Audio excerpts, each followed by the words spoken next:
বলরামের সামনে নন্দিনীকে বাজে কথা বলায় গৌরবের কলার চেপে ধরলো বলরাম। হ্যাঁ বন্ধুরা, এমনটাই দেখা যাবে। বিস্তারিত জানতে ভিডিওটিতে লাইক দিয়ে চ্যানেলটি সাবস্ক্রাইব করে শুরু থেকে শেষ অবধি দেখতে থাকো।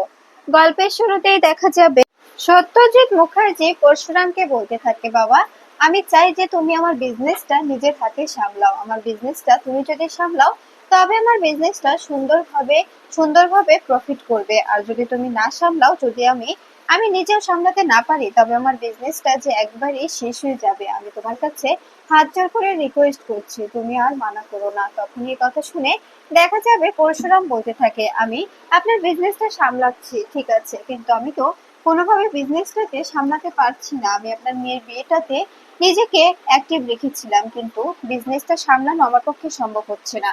এ কথা শুনে দেখা যাবে তখন সত্যজিৎ বলে, কেন এমন বলছো? তুমি অবশ্যই পারবে, আমি জানি তুমি অবশ্যই পারবে।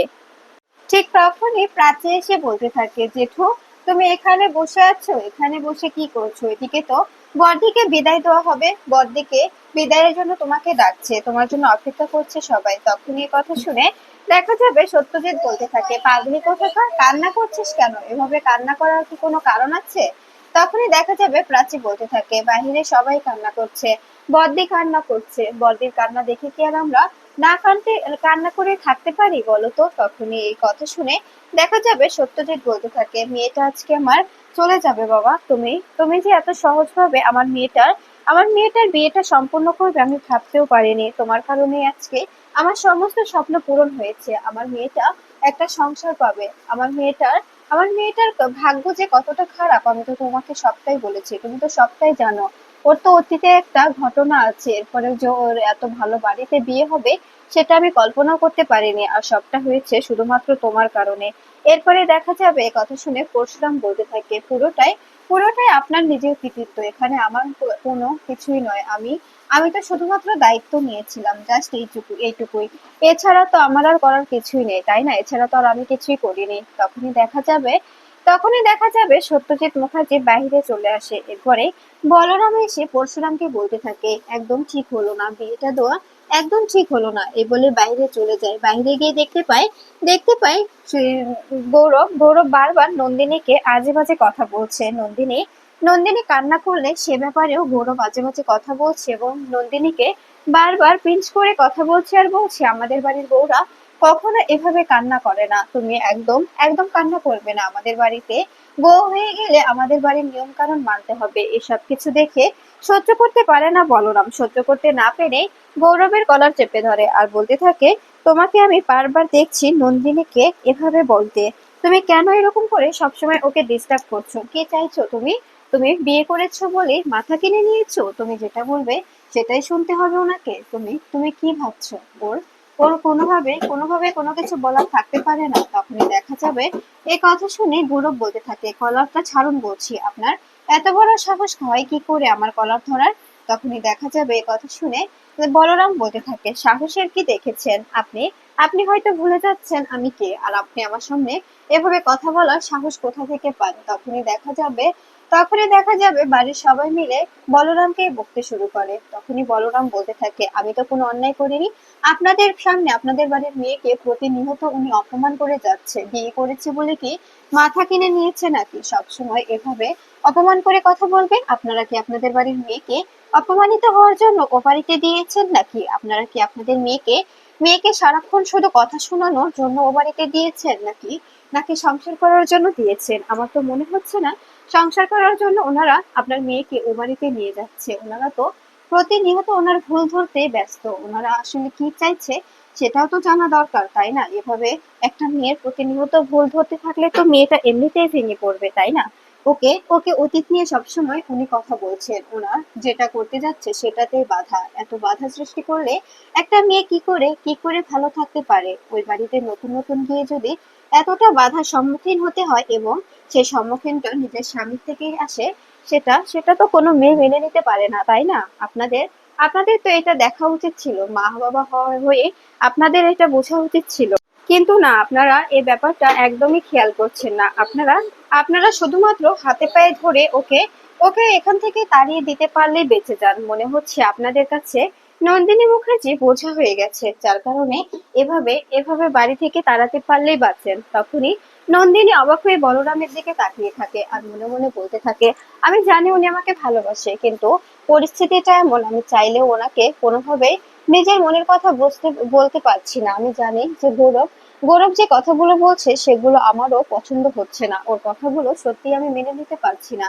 এসব কথাগুলো শুনে আমার কেমন যেন একটা ইরিটেশন হচ্ছে। একজন একজন ছেলে যে কিনা আমাকে বিয়ের আগে বলেছিল ভালোবাসে, কিন্তু এখন প্রতিনিয়ত আমাকে অপমান করতে ব্যস্ত, আমাকে সমস্ত জিনিসে বাধা দিতে ব্যস্ত। সে ছেলেটা আসলে কি চায় সেটা আমি জানি না, আমার জানা নেই। আসলে ওনার চাওয়াটা কি সেটা যদি একবার জানতে পারতাম তবে ভালো হতো। এরপরে দেখা যাবে যে তটিনী বলে, প্লিজ বলরাম দা, তুমি শান্ত হও। এভাবে এভাবে চিৎকার করো না, এভাবে এভাবে চিৎকার করে অযথা নিজের কেন সম্মান কমাচ্ছ বলো তো?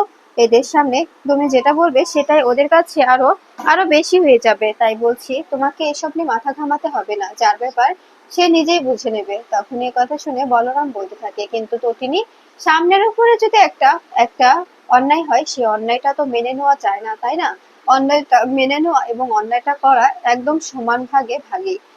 আমি কোনোভাবেই অন্যায়টা চোখের সামনে দেখতে পাচ্ছি না। তুমি তো একটা শিক্ষিত মেয়ে, তুমি তো ইন্টেলিজেন্ট ডিপার্টমেন্টের অফিসার, তুমি দেখতে পাচ্ছ না তোমার দিদিকে প্রতিনিয়ত ওরা কিভাবে কিভাবে পিঞ্চ করছে, কিভাবে অপমান করছে? এরকম চলতে থাকলে ও বাড়িতে নিয়ে গিয়ে না ওনারা কি করবেন? এখানে যে রূপ দেখাচ্ছে ওখানে নিয়ে গেলে হয়তোবা ওনাকে একদম ছিঁড়ে খেয়ে ফেলবে। এই কথা শুনে তখন দেখা যাবে গৌরবের কাকি বলতে থাকে, আমাদের বাড়ির বউ, আমাদের যা ইচ্ছে আমরা করব, এতে তো আপনার মাথা ঘামানোর কোনো কিছু আশার আমরা দেখতে পাচ্ছি না। আপনি কেন সব জিনিস এতটা মাথা ঘামাচ্ছেন? কে আপনি? আপনি শুধুমাত্র এবারের জামাইয়ের বন্ধু, এছাড়া আর কিছুই নয়। আপনি আপনি যেভাবে কথা বলছেন মনে হচ্ছে যে আপনার কিছু একটা লাগে। আপনার কে হয় উনি? নন্দিনী আপনার কে হয় যার জন্য এতটা টান? এ কথা শুনে দেখা যাবে তখনই বলরাম নন্দিনীর মুখের দিকে তাকালে নন্দিনী মাথা নত করে ফেলে। এরপরে দেখা যাবে বলরাম সেখান থেকে চলে যায়। তখনই তটিনী বলে, আমি জানি বলরাম দা দিদিকে ভালোবেসে ফেলেছে, তাই দিদির কষ্ট বলরাম দা সহ্য করতে পারছে না। স্বাভাবিক, স্বাভাবিক, দিদিকে ভালোবেসে ফেলেছে ও ও কিছুতেই সহ্য করতে পারবে না। কিন্তু ওর সামনে প্রতিনিয়ত যদি দিদিকে এভাবে অপমান করা হয় তবে তো ও প্রতিবাদ করবে, যে প্রতিবাদটা করার কথা ছিল আমাদের, কিন্তু আমরা না করে ও করেছে। এরপরে দেখা যাবে পরশুরাম বলতে থাকে, আমার বন্ধুটা ভীষণ কষ্ট পাচ্ছে তটিনী, আমি বুঝতে পারছি না আমি কি বলে ওকে সান্ত্বনা দেব, আমি বুঝতে পারছি না। সত্যি সত্যি বলরাম অনেকটা ভালোবেসে ফেলেছে নন্দিনী মুখার্জিকে, না পারছে কিছু বলতে, না পারছে কিছু সইতে, তাই তো ও এরকম করে পাগলামো করছে। এরপরে দেখা যাবে তখন তটিনী বলে, কিন্তু বলরামদার তো আগে বলা উচিত ছিল, তাই না? বলরাম যদি সত্যি সত্যি দিদিকে ভালোবাসে, বিয়ে ঠিক করার আগে যদি বলরামদা সমস্ত কিছু বলে দিত তবে তো সমস্তটা অন্যরকম হয়ে যেত, তাই না? আমরা আমরা চেষ্টা করতাম, আমি ড্যাডকে বোঝাতাম, ড্যাডকে বুঝিয়ে যদি আমি কোনোভাবে দিদি আর বলরামদার বিয়ের ব্যবস্থা করা যেত তবেই তো হতো। তবে তিনি না বলে এখন এখন এরকম করে কষ্ট পেলে আমি কি করতে পারি বলো? আমিও তো বুঝতে পারছি যে বলরামদা দিদিকে ভালোবেসে ফেলেছে, যার কারণে বলরামদা এরকম পাগলামো করছে। কিন্তু এখন এখন তো করার কিছুই থাকতে পারে না। এখন কি করব বলুন? এখন তো কোনোভাবে কোনো পথ খুঁজে পাচ্ছি না আমি। এরপরে দেখা যাবে তখন এ কথা শুনে পরশুরাম বলে, যে করেই হোক আমাকে কিছু একটা করতে হবে বলরামের জন্য, আমাকে কিছু করতেই হবে। ও আমার জন্য অনেক কিছুই করেছে, অনেক কিছু, কিন্তু ও বারবার বলছে নন্দিনী মুখার্জি সুখী হতে পারবে না, নন্দিনী মুখার্জিকে চাপে ফেলে এই বিয়েটা করানো হয়েছে, তাই তাই নন্দিনী মুখার্জি কিছুতেই সুখী হতে পারে না। আমি বুঝতে পারছি না যে বলরামের কথাগুলো সত্যি কিনা।